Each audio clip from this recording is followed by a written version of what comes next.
I had only heard stories about the Great Storm of 38, but the wind can come off of the lake like an express train. Billy came back a while later complaining that the monkey bars were no fun because he was all sweated up. I ruffled his hair and gave him another Pepsi. More work for the dentist. The thunderheads were getting closer, pushing away the blue. There was no doubt now that a storm was coming.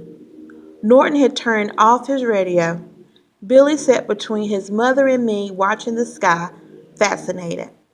The thunder boomed, rolling slowly across the lake and then echoing back again. The clouds twisted and rolled, now black, now purple, now veined, now black again.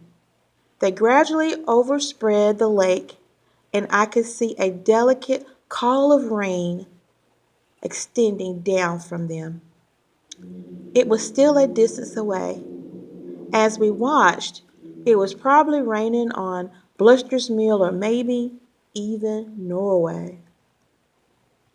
The air began to move, jerkily at first, lifting the flag and then dropping it again. It began to freshen and grew strong and grew steady, first cooling the perspiration on our bodies and then seeming to freeze it. That was when I saw the silver veil rolling across the lake. It blotted out Harrison in seconds and then came straight at us. The power boats had vacated the scene. Billy stood up from his chair, which was a miniature replica of our director's chairs, complete with his name printed on the back. "Daddy, look!" "Let's go in," I said. I stood up and put my arm around his shoulders. "But do you see it?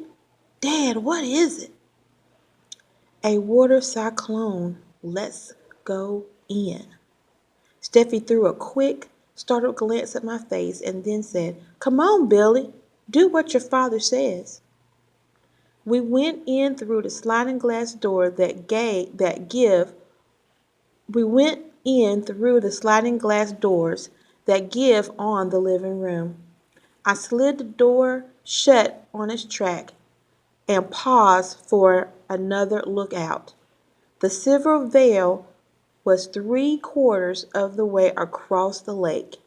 It had resolved itself into a crazily spinning teacup between the lowering black sky and the surface of the water, which had gone the color of lead streaked with white chrome.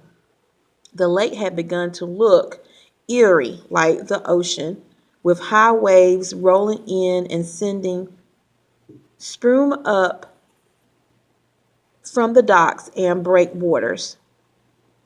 Out in the middle, big white caps were tossing their heads back and forth.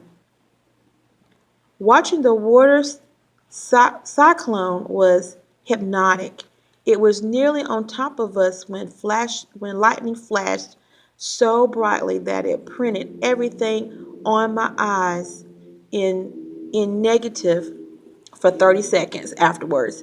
The phone gave out a startling ting, and I turned to see my wife and son standing directly in front of the big picture window that gives us a panoramic view of the lake to the northwest.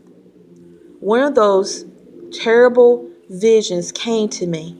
I think they are reserved exclusively for husbands and fathers, of the picture window blowing in from a low, hard coughing sound and sending jagged arrows of glass into my wife's bare stomach, into my boy's face and neck.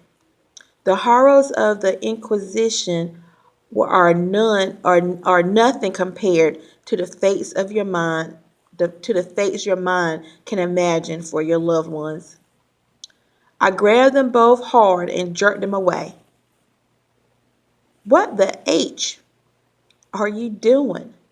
Get away from there."